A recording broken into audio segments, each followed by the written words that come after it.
I'm gonna go over the two trades that we took today. So first thing, what I want you guys to know is anytime we have some type of move overnight, whatever it is, I always go on the 15-minute and 30-minute hour time frames and see if we could pull something from either overnight or yesterday's price action. So what you guys could see here, yesterday we had this very impulse move on the 15-minute chart after 11 a.m. and price traded back into this today. This is considered an order block. This is where price displaces, and this would be the first down candle before the displacement happens. And as you guys can see, price traded back into here, and we're actually should be looking for longs up to here. So now you could break it down on the smaller time frames. So we already had, let me go to the 1-minute chart. We already had our area of liquidity that we needed to target, and it was actually down here. So this was the area that I was watching to get swept. And while price traded in the morning, we did get the sweep of this level here. As you guys can see, we got the sweep here.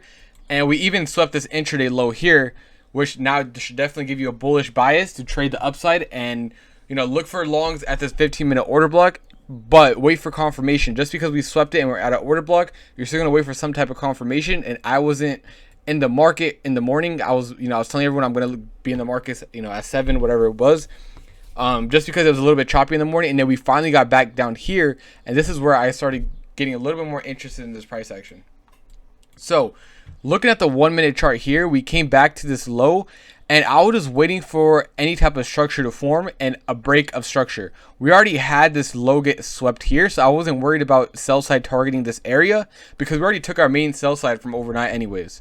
So what I was waiting for, it was some structure to form, and as you guys can see, these candles here actually caught my attention.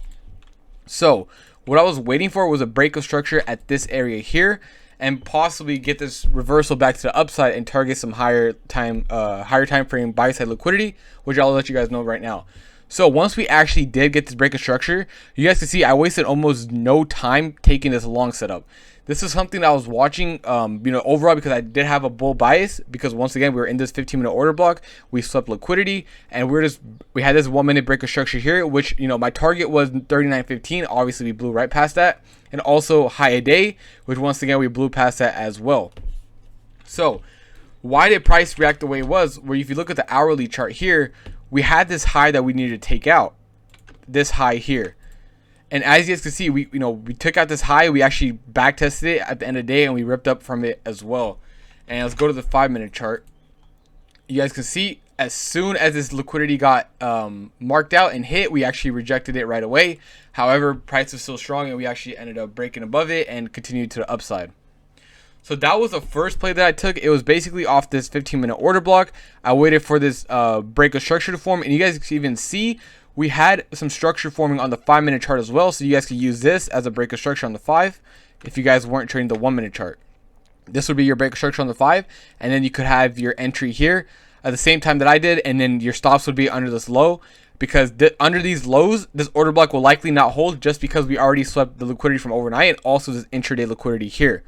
So after that break of structure, you set your stops under low a day, and you could ride them all the way up to that hourly sell side or whatever, the high a day, the overnight high, whatever you guys want and what you guys feel comfortable risking and holding. So that was trade number 1 that we took, and I'm gonna go into trade number 2. So trade number 2 actually comes in from, when we came all the way near 4K, we got this rejection to the downside, and we actually got this bounce.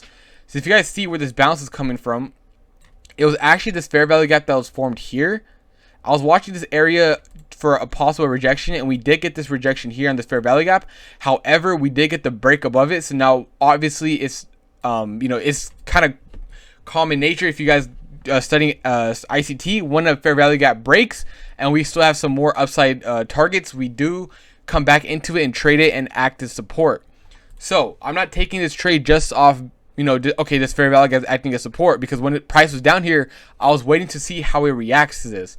If we would have reacted, bearishly and broke down, shorts would have been looking good with some sell side targets here and even down here. However, once we got this wick and this push back up, I was waiting for this 1-minute order block to turn bullish. I was waiting for price to break above with the impulse move like it had here at this 1144 candle. And once I saw us basing in this 1 minute order block turn into a bullish breaker, excuse me. So when an order block breaks and goes, through like this, it turns into a breaker. So now you're going to be wanting to look for longs, and your target would be this current high a day here that I was marked out. So I told you guys the target was high a day. Obviously didn't hold to high day because I was happy with what the contracts gave me, and it was, kind of towards close. I didn't want theta decay to kill us. So we broke this bearish 1 minute order block. We turned it into a breaker off this impulse move. We got this retracement back. We were holding it. So the setup was actually very neat. Your stop would be right below this. However, my lottos, I like to hold them, whatever to zero. So I wasn't really worried. But if you were like in a really decent sized position, this is actually a really good setup here. Even on futures, your stop loss would be right below these wicks. And you can see there's a bullish breaker took us all the way back into high day, and where we got that high day break here. So those are two trades that I saw today that were really good, and both ended up being over 100% on SPX. So I hope this helps, and until next time, I will catch you guys.